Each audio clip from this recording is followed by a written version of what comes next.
क्या आपने कभी सोचा है कि जब आप किसी काम में पूरी मेहनत लगा देते हैं, दिन रात एक कर देते हैं, अपने सपनों को अपनी आंखों में सजा कर रखते हैं, और फिर भी एक ऐसा वक्त आता है जब सब कुछ ठहर सा जाता है, जैसे रास्ता अचानक किसी गहरी खाई में जाकर खत्म हो जाता हो। वह पल जब आपकी मेहनत और आपके नतीजे के बीच एक बहुत लंबा, बहुत थकाने वाला अंधेरा आ जाता है। उसे सेथ गॉडिन ने एक नाम दिया है, और वह नाम है द डिप। यह किताब उसी अंधेरे के बारे में है जो हर बड़े सपने और हर बड़ी कामयाबी के बीच में आता है, जैसे एक गहरी खाई जो आपको परखती है कि क्या आप सच में उस मंजिल के लायक हैं। सेथ गॉडिन कहते हैं कि दुनिया में दो तरह के लोग होते हैं, एक वो जो इस खाई को देखकर वापस लौट जाते हैं, और दूसरे वो जो इसे पार करके उस दूसरी तरफ की रोशनी तक पहुंचते हैं। लेकिन सबसे बड़ा सवाल यह नहीं है कि आप इस खाई को पार कर सकते हैं या नहीं। सबसे बड़ा सवाल यह है कि क्या आप सही खाई में हैं। यह किताब आपको यह नहीं सिखाती कि कैसे हार ना माने, बल्कि यह आपको यह समझाती है कि कब हार माननी चाहिए और कब नहीं। यह एक ऐसा सवाल है जो हम सब अपनी जिंदगी में किसी न किसी मोड़ पर खड़े होकर पूछते हैं, चाहे वो एक नई नौकरी हो, एक नया रिश्ता हो, एक नया व्यवसाय हो, या कोई भी बड़ा सपना जिसे हम पूरा करना चाहते हैं।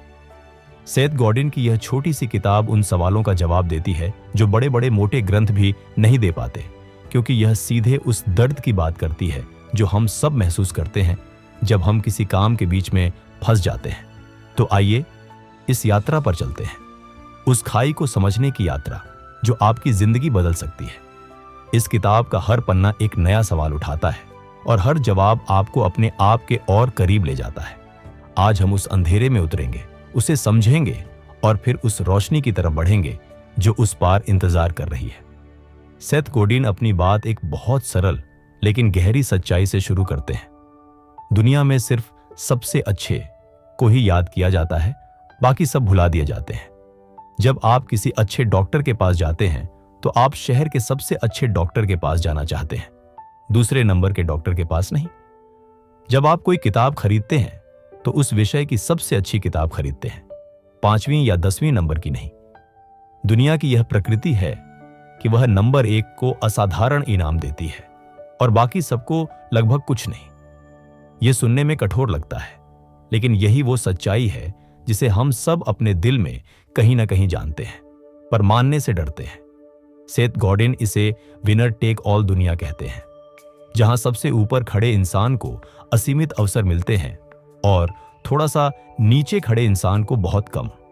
इसीलिए वो कहते हैं कि अगर आप किसी भी क्षेत्र में वर्ल्ड्स बेस्ट बनना चाहते हैं तो आपको उस खाई, उस डायपी को पार करना ही होगा, क्योंकि वही खाई आपको बाकियों से अलग करती है। अधिकांश लोग उस खाई के बीच में ही हार मान लेते हैं, और इसीलिए शीर्ष पर जगह हमेशा खाली रहती है उन लोगों के लिए जो टिके रहते हैं। ये सोचिए कि अगर हर कोई इस खाई को पार कर लेता तो शीर्ष पर पहुंचना इतना मूल्यवान नहीं होता। खाई का अस्तित्व ही इस बात की गारंटी है कि सफलता दुर्लभ और इसलिए कीमती है। यह किताब आपसे कहती है, अगर आप सच में सबसे अच्छा बनना चाहते हैं तो पहले यह तय करें कि आप किस चीज में सबसे अच्छा बनना चाहते हैं, और फिर उस एक चीज के लिए उस खाई में उतरने की हिम्मत जुटाए, भले ही वो रास्ता कितना भी कठिन क्यों ना हो। सेथ गॉडिन कहते हैं कि जिंदगी में हर काम 3 में से एक रास्ते पर चलता है, और इन तीनों को समझना आपकी जिंदगी के सबसे बड़े फैसलों को आसान बना सकता है। पहला रास्ता है द डिप, वह गहरी खाई जो शुरुआती उत्साह और असली सफलता के बीच आती है, जहां काम मुश्किल होता है, नतीजे धीमे होते हैं और थकान गहरी होती है।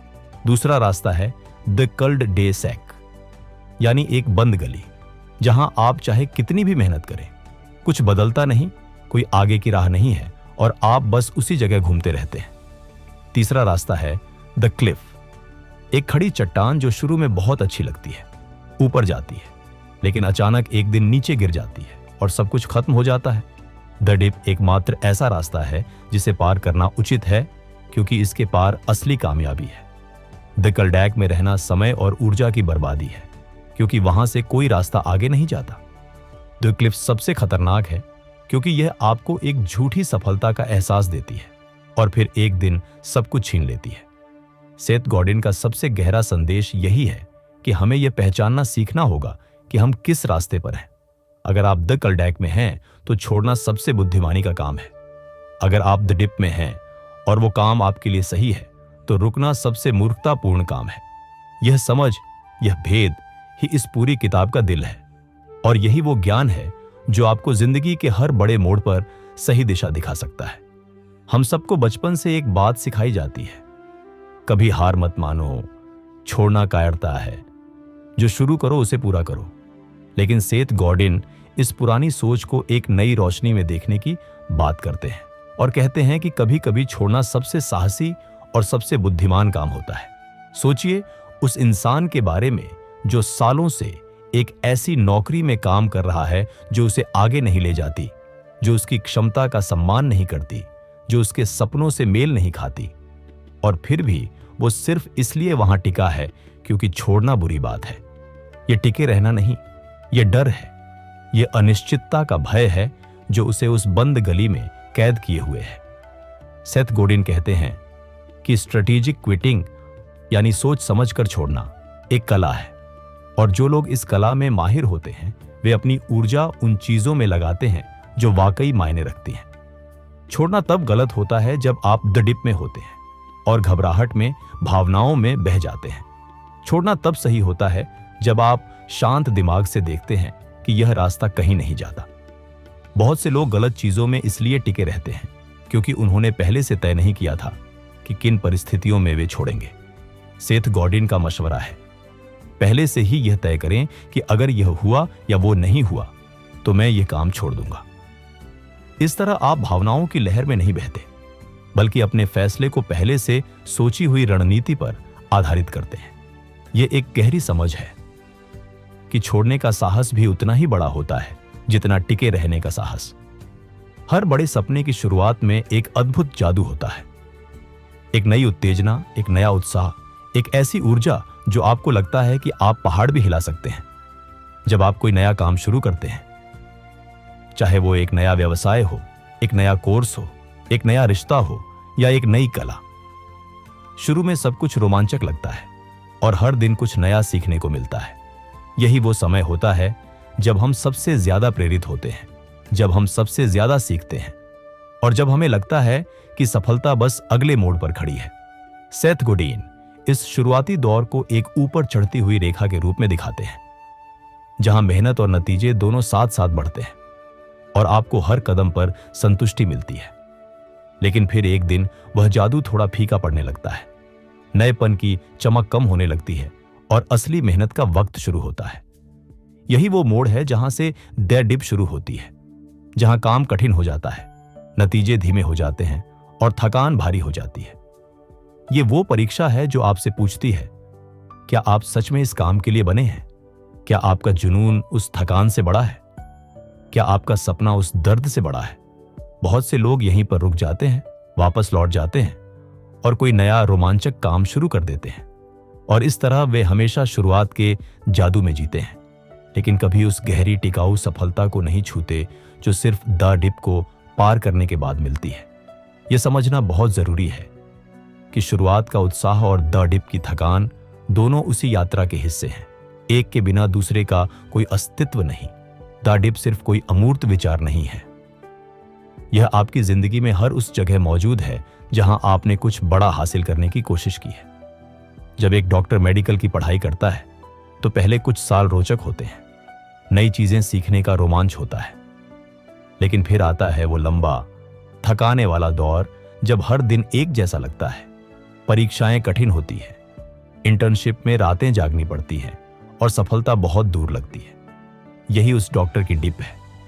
जब एक उद्यमी अपना व्यवसाय शुरू करता है तो पहले कुछ महीने उत्साह से भरे होते हैं, लेकिन फिर आता है वो दौर जब ग्राहक नहीं आते, पैसा खर्च हो रहा है, टीम थक रही है और हर तरफ से सवाल उठ रहे हैं, क्या यह काम करेगा? जब एक संगीतकार गिटार सीखता है तो पहले कुछ हफ्ते मजेदार होते हैं, लेकिन फिर आती है वो खाई जहां उंगलियां दर्द करती हैं, तार ठीक से नहीं बजते और लगता है कि कोई तरक्की नहीं हो रही। यही द डिप है, और ये हर बड़े सपने के रास्ते में आती है बिना किसी अपवाद के। सेथ गॉर्डन कहते हैं कि द डिप का होना बुरी बात नहीं है, बल्कि यह इस बात का प्रमाण है कि आप कुछ ऐसा कर रहे हैं जो वाकई मुश्किल है और इसीलिए मूल्यवान है। अगर हर काम आसान होता तो हर कोई उसे करता और उसमें कोई खास बात न रहती। द डिप वो दरवाजा है जो आपकी सफलता को दुर्लभ और इसीलिए शानदार बनाता है। इसलिए जब आप द डिप में हो तो घबराइए नहीं, बल्कि पहचानें कि यह उस बड़े सपने की निशानी है जिसे आप पूरा करना चाहते हैं। सेथ गोडिन कहते हैं कि इंसान की सबसे बड़ी गलती यह होती है कि वो द डिप में होते हुए भावनाओं की लहर में बहकर बिना सोचे समझे उस काम को छोड़ देता है जो उसकी सबसे बड़ी कामयाबी का रास्ता था। यह ऐसे है जैसे कोई इंसान सोने की खान खोद रहा हो और जब खान सबसे गहरी और सबसे कठिन हो तो वो फावड़ा रख दे और वापस लौट जाए, जबकि सोना बस 3 कदम और खोदने पर मिलने वाला था। यह पैनिक क्विटिंग यानी घबराहट में छोड़ना न सिर्फ उस एक सपने को नुकसान पहुंचाता है, बल्कि यह एक आदत बन जाती है। जो इंसान एक बार द डिप में घबराकर छोड़ता है वो अगली बार भी यही करता है और उसके बाद भी, और इस तरह वो एक ऐसे चक्र में फंस जाता है जहां वो हमेशा शुरू करता है और कभी पूरा नहीं करता। सेथ गोडिन इसे सीरियल क्विटिंग कहते हैं और यह एक बहुत खतरनाक आदत है क्योंकि यह आपको हमेशा औसत बनाए रखती है। वो कहते हैं कि सबसे सफल लोग वे नहीं होते जो कभी नहीं छोड़ते, बल्कि वे होते हैं जो सही समय पर सही चीजें छोड़ते हैं और सही चीजों पर टिके रहते हैं। द डिप में टिके रहना एक रणनीति है, न कि अंधी जिद। यह रणनीति तब काम करती है जब आप जानते हैं कि आप सही खाई में हैं, कि यह काम आपके लिए है, यह रास्ता कहीं जाता है और इस खाई के पार कुछ बहुमूल्य है।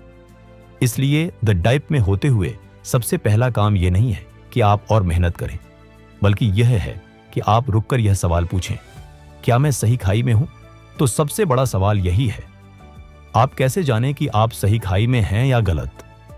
सेथ गोडिन इस सवाल का जवाब देने के लिए आपको अपने आप से कुछ गहरे सवाल पूछने की सलाह देते हैं जो आपको उस धुंध से बाहर निकाल सकते हैं जो द डिप के बीच में छा जाती है। पहला सवाल है, अगर मैं इस डिप को पार कर लूं तो मैं किस तरह की जिंदगी जीऊंगा? अगर वो जिंदगी आपको रोमांचित करती है, अगर वो सोचकर आपके दिल में एक आग जलती है, तो यह एक अच्छा संकेत है। दूसरा सवाल है, क्या इस रास्ते पर जो लोग पहुंचे हैं वे वहां पहुंचकर खुश हैं? क्या उनकी सफलता वाकई सार्थक और स्थायी है? तीसरा सवाल है, क्या मेरे अंदर इस काम के लिए एक गहरी प्राकृतिक रुचि है या मैं सिर्फ बाहरी दबाव में यह कर रहा हूं? अगर यह काम आपके दिल से नहीं आता तो द डिप को पार करना लगभग असंभव है, क्योंकि उस थकान में सिर्फ जुनून ही आपको आगे ले जा सकता है। चौथा सवाल है, क्या मेरे पास इस डिप को पार करने के लिए पर्याप्त संसाधन है? समय, ऊर्जा, पैसा, समर्थन। सेथ गोडिन यह भी कहते हैं कि अगर आप जानते हैं कि आपके पास इस खाई को पार करने की क्षमता नहीं है तो जल्दी छोड़ना ज्यादा बुद्धिमानी है, क्योंकि बीच में छोड़ना सबसे बुरा होता है। ये सब सवाल आपको एक दर्पण की तरह दिखाते हैं कि आप कहां हैं और आपको कहां जाना चाहिए, और इस स्पष्टता के साथ लिया गया फैसला हमेशा भावनाओं में लिए गए फैसले से बेहतर होता है। सेथ गोडिन की एक और बहुत महत्वपूर्ण सीख यह है कि आप एक साथ बहुत सारी चीजों में द डिप को पार नहीं कर सकते, आपको चुनना होगा। हम सब जिंदगी में एक समय पर बहुत सारे काम करना चाहते हैं, एक नया व्यवसाय भी, एक नई भाषा भी, एक नई कला भी, एक नई डिग्री भी, और इस तरह हम अपनी ऊर्जा को इतने सारे रास्तों पर बांट देते हैं कि किसी भी एक रास्ते पर द डिप को पार करने की शक्ति नहीं बचती। यह ऐसे है जैसे आप एक साथ 10 मोमबत्तियां जलाएं, हर एक थोड़ी थोड़ी रोशनी देगी, लेकिन अगर आप वही सारी ऊर्जा एक मशाल में लगाएं तो वो अंधेरे को चीरने की ताकत रखती है। सेथ गोडिन कहते हैं कि सफलता के लिए स्ट्रेटेजिक फोकस जरूरी है, यानी यह तय करना कि मैं इस एक चीज में सबसे अच्छा बनूंगा और बाकी सब चीजें चाहे छोड़नी पड़े तो छोड़ूंगा। यह सुनने में कठोर लगता है, लेकिन यही वो रहस्य है जो हर महान इंसान की जिंदगी में दिखता है। जो लोग एक काम में वर्ल्ड क्लास बनते हैं वो आमतौर पर कई और चीजों में ठीक ठाक होने से इनकार कर देते हैं। वो जानते हैं कि अच्छा बेहतरीन का सबसे बड़ा दुश्मन है। जब आप बहुत सारी चीजों में अच्छे होते हैं तो आप किसी भी एक में बेहतरीन नहीं बन पाते। इसलिए सेथ गोडिन का संदेश स्पष्ट है, अपनी डाइब चुने, अपनी खाई चुने और फिर उसमें सब कुछ लगा दें। अब हम बात करते हैं उस सबसे बड़े दुश्मन की जो द डिप में आपको सबसे ज्यादा नुकसान पहुंचाता है, और वो दुश्मन है डर। द डिप में जब थकान होती है, जब नतीजे नहीं आते, जब लोग सवाल करते हैं, तो डर का एक आवाज आती है जो कहती है शायद ये तुम्हारे लिए नहीं है, शायद तुम काफी अच्छे नहीं हो, शायद तुमने गलत रास्ता चुना। यह आवाज बहुत मीठी होती है क्योंकि यह आपको एक आसान रास्ता दिखाती है। छोड़ दो और दर्द से बाहर आ जाओ। सेथ गोडिन इस आवाज को पहचानने की सलाह देते हैं क्योंकि जब तक आप इसे पहचान नहीं लेते, आप इससे लड़ नहीं सकते। डर से लिया गया फैसला हमेशा छोटा होता है, जबकि रणनीति से लिया गया फैसला हमेशा बड़ा और दूरदर्शी होता है।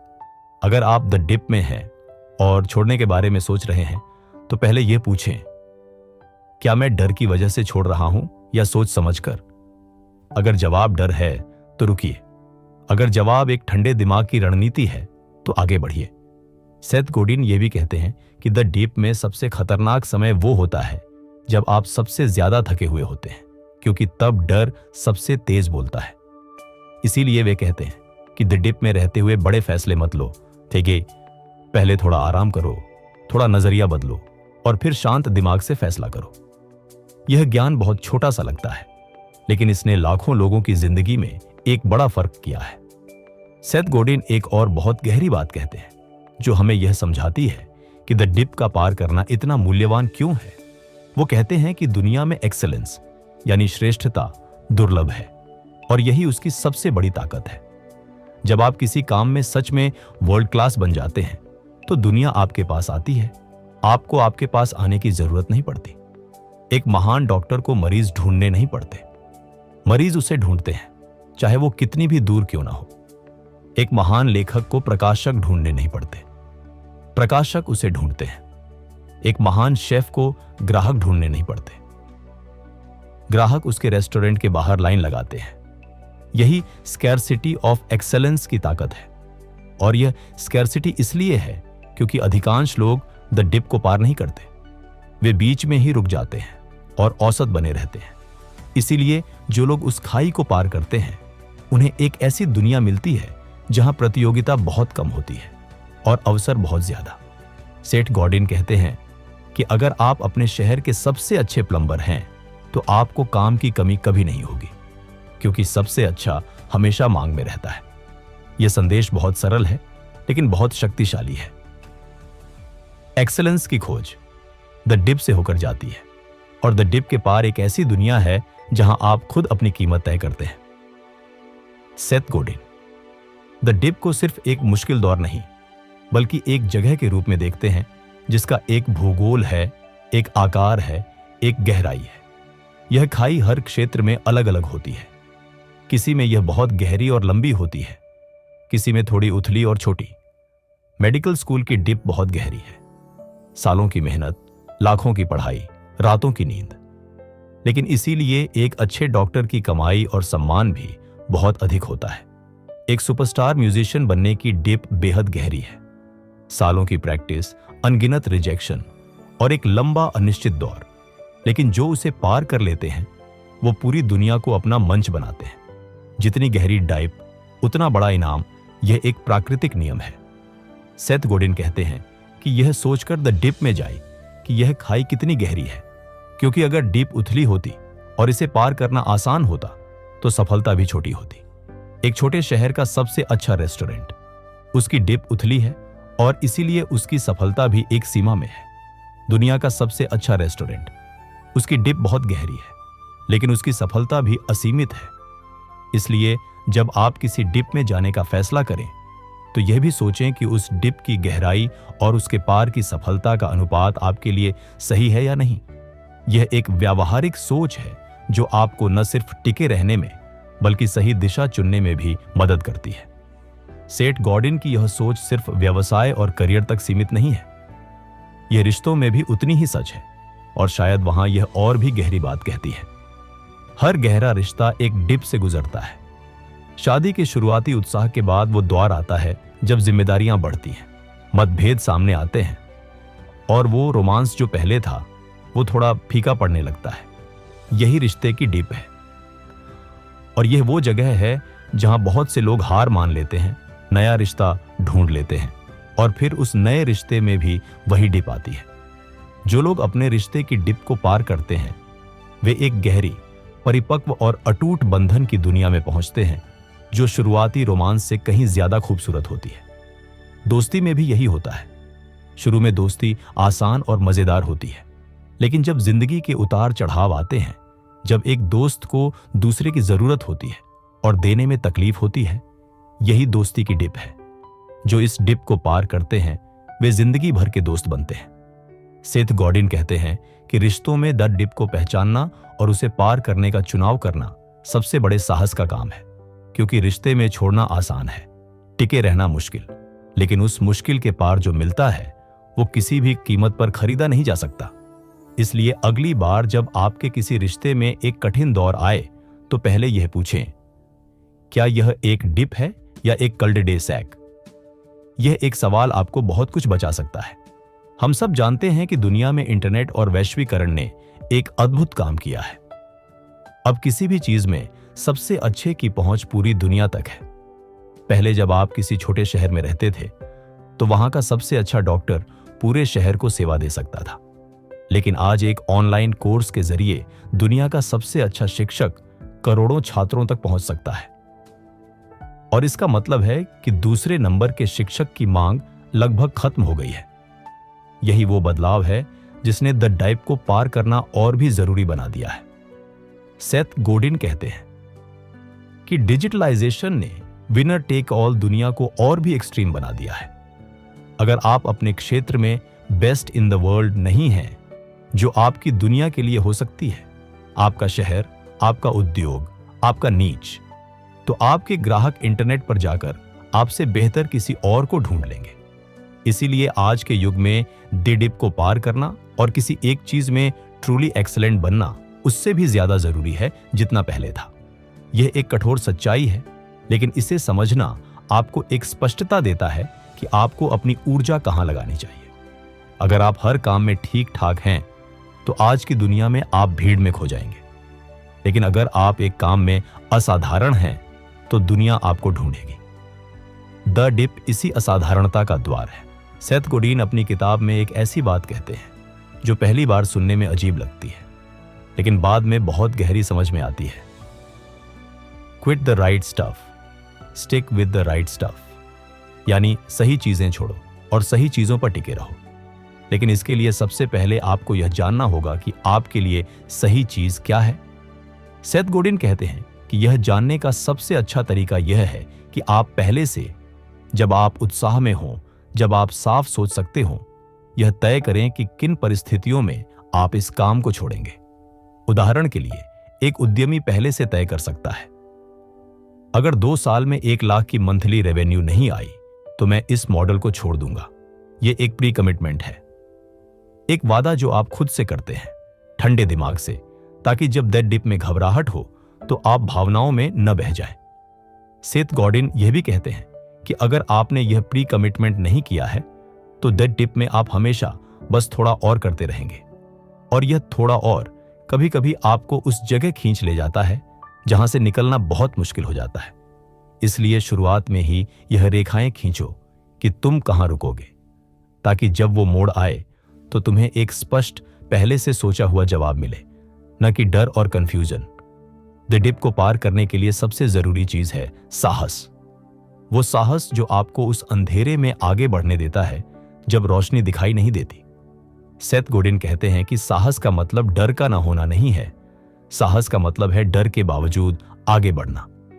द डिप में हर इंसान डरता है, यह एक यूनिवर्सल अनुभव है, लेकिन जो लोग द डिप को पार करते हैं वे वही होते हैं जो उस डर को महसूस करते हुए भी एक और कदम उठाते हैं, एक और दिन काम करते हैं, एक और बार कोशिश करते हैं। इतिहास के हर महान इंसान ने किसी न किसी डिप को पार किया है। वॉल्ट डिज्नी को उनकी पहली कंपनी से निकाल दिया गया था। J.K. रोलिंग को हैरी पॉटर के लिए 12 प्रकाशकों ने मना कर दिया था। अब्राहम लिंकन बार बार चुनाव हारे। ये सब द डिप में थे और उन्होंने उसे पार किया। सेथ गॉडिन कहते हैं कि इन लोगों में कोई जादुई ताकत नहीं थी, उन्होंने बस एक काम किया, उन्होंने द डिप में हार मानने से इनकार किया वो जानते थे कि वे सही रास्ते पर हैं और इस ज्ञान ने उन्हें वो साहस दिया जो दूसरों को नहीं मिला। यह साहस अभ्यास से आता है। हर बार जब आप द डिप में एक छोटी सी जीत हासिल करते हैं तो आपका साहस बढ़ता है, आपका विश्वास बढ़ता है और द डिप थोड़ी कम गहरी लगने लगती है। सेथ गोडिन कहते हैं कि द डिप सिर्फ एक परीक्षा नहीं है, यह एक उपहार भी है और यह समझना बहुत जरूरी है। द डिप का सबसे बड़ा उपहार यह है कि यह आपको खुद को जानने का मौका देती है। यह आपको बताती है कि आप सच में क्या चाहते हैं, आपके अंदर क्या ताकत है और आप किस चीज के लिए वाकई प्रतिबद्ध हैं। जब सब कुछ आसान और अच्छा होता है तो हम नहीं जानते कि हम कितने मजबूत हैं, लेकिन जब द डिप आती है और आप उसमें भी आगे बढ़ते हैं तब आप अपनी असली ताकत से मिलते हैं। यह वो मुलाकात होती है जो आपको जिंदगी भर याद रहती है। द डिप का दूसरा उपहार यह है कि यह आपको एक ऐसे समुदाय में ले जाती है जो बहुत छोटा लेकिन बहुत शक्तिशाली है। उन लोगों का समुदाय जिन्होंने उसी डाइप को पार किया है। जब दो डॉक्टर मिलते हैं जो दोनों मेडिकल स्कूल की उस लंबी थकाने वाली डाइप से गुजरे हैं तो उनके बीच एक गहरी समझ होती है, एक अदृश्य बंधन होता है। द डिप का तीसरा उपहार यह है कि यह आपको एक कहानी देती है, एक ऐसी कहानी जो आप अपने बच्चों को, अपने छात्रों को, अपने साथियों को सुना सकते हैं और उन्हें प्रेरित कर सकते हैं। हर महान जीत के पीछे एक महान संघर्ष की कहानी है और द डिप उसी कहानी का सबसे नाटकीय और सबसे प्रेरणादायक अध्याय है। इसलिए द डिप को सिर्फ एक दर्द के रूप में मत देखो, इसे उस उपहार के रूप में देखो जो आपको वो बनाता है जो आप बनना चाहते हैं। सेथ गोडिन की यह किताब आपसे एक गहरी मांग करती है, अपना नजरिया बदलने की मांग। वो कहते हैं कि जब आप द डिप को एक दुश्मन की तरह देखते हैं तो वो और भी कठिन लगती है, लेकिन जब आप उसे एक द्वार की तरह देखते हैं, उस सफलता के दरवाजे के रूप में जो सिर्फ उन्हीं के लिए खुलता है जो उसके लायक हैं, तो वही डिप आपको अलग तरह से दिखाई देती है। यह रिफ्रेमिंग, यह नजरिया बदलना एक बहुत शक्तिशाली मनोवैज्ञानिक औजार है। जो एथलीट ओलंपिक गोल्ड मेडल जीतते हैं वे ट्रेनिंग की कठिनाई को यातना नहीं बल्कि निवेश के रूप में देखते हैं। जो उद्यमी बड़े व्यवसाय बनाते हैं वे शुरुआती असफलताओं को हार नहीं बल्कि सीख के रूप में देखते हैं। यह सिर्फ पॉजिटिव थिंकिंग नहीं है, यह एक सच्चाई है जो द डिप के बारे में आपको एक नई दृष्टि देती है। सेथ गोडिन कहते हैं कि द डिप में रहते हुए अपने आप से रोज एक सवाल पूछो, आज मैं उस सफलता के कितना करीब हूं जो कल थी। और हर दिन, चाहे नतीजे दिखाई न दें, आप थोड़ा और करीब होते हैं। यह अक्यूमुलेशन, यह धीमा लेकिन निरंतर संचय ही द डिप को पार करने की असली ताकत है। बड़े पेड़ रात भर में नहीं उगते, लेकिन हर दिन जमीन के नीचे उनकी जड़ें गहरी होती जाती हैं और एक दिन वो पेड़ इतना मजबूत हो जाता है कि आंधियां भी उसे नहीं हिला सकती। आपकी डाइप में बिताए हर दिन आपकी जड़ें गहरी होती हैं। अब हम उस जगह पहुंचे हैं जहां सारी बातें एक जगह इकट्ठी होती हैं। और सेथ गॉडिन आपसे एक बहुत महत्वपूर्ण काम करवाना चाहते हैं। वो चाहते हैं कि आप अभी इस वक्त अपनी जिंदगी के उन सभी कामों की एक सूची बनाएं जिन्हें आप कर रहे हैं और उन्हें 3 खानों में बांटें, द डिप, द कुल-दे-सैक और द क्लिफ। जो काम द डिप में हैं और आपके दिल के करीब हैं, उन पर और ज्यादा ऊर्जा लगाएं। जो काम द कलडैक में है उन्हें जल्द से जल्द छोड़ें ताकि वो ऊर्जा आपकी असली डिप में लग सके। जो काम द क्लिफ पर है उनसे धीरे धीरे बाहर निकलने की योजना बनाएं। सेथ गॉडिन कहते हैं कि यह अभ्यास बहुत सरल लगता है, लेकिन बहुत कम लोग इसे करते हैं क्योंकि इसके लिए एक कठिन सच्चाई से सामना करना पड़ता है कि हम कुछ चीजों में टिके हुए हैं जो हमें आगे नहीं ले जा रही और कुछ चीजों को हम छोड़ रहे हैं जो हमारी असली मंजिल थी। यह आत्मनिरीक्षण, यह खुद के साथ ईमानदार होना सबसे कठिन काम है, लेकिन सबसे जरूरी भी। जब आप यह साफ साफ देख लेते हैं कि आप कहां हैं और कहां जाना चाहते हैं, तो द डिप डरावनी नहीं रहती। वो एक जानी पहचानी खाई बन जाती है जिसे आप पार करने का संकल्प ले चुके हैं। और यही संकल्प, यही क्लैरिटी ही वो पहला कदम है जो द डिप के उस पार की दुनिया तक ले जाता है। और अब हम इस यात्रा के अंत में आए हैं, लेकिन असल में यह एक अंत नहीं बल्कि एक नई शुरुआत है। सेथ गॉडिन की यह किताब आपके हाथ में एक दर्पण देती है। एक ऐसा दर्पण जिसमें आप अपनी जिंदगी के उन सभी मोड़ों को देख सकते हैं, जहां आपने छोड़ा, जहां आप टिके रहे और जहां आप अभी भी खड़े हैं।